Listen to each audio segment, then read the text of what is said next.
Kale Job Bettina yabadde ne dinner. It was yesterday. Yes. Sold out. Really? Yes. It was yesterday. Yes. Bettina yakoze bulungi nnyo. Twagala okuyozayoza Bettina, twagala okuwozayoza tiimu yo.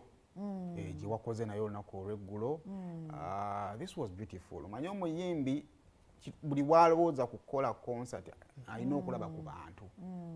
Kakati njagala okwebaza aba planningidde Bettina ne bamuyitira abantu. Kozi twade kunikana. Ni kunikana. So abayimbi mwenna twongere okubikkula obwongo nga twagala okuyibaako gye celebrating. I know ennaku zino endongo yakyuse. Otegeka ekifo kireeta abantu 1500 naye ng'emisoso biringanga emisoso. Naye nga tosobola oteeka ekifo ekivulu mwindo era n'osigala ng'abantu. Kale sooka ndowooza tubaleke n'ekivulu kino. Katukibalekere.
The first law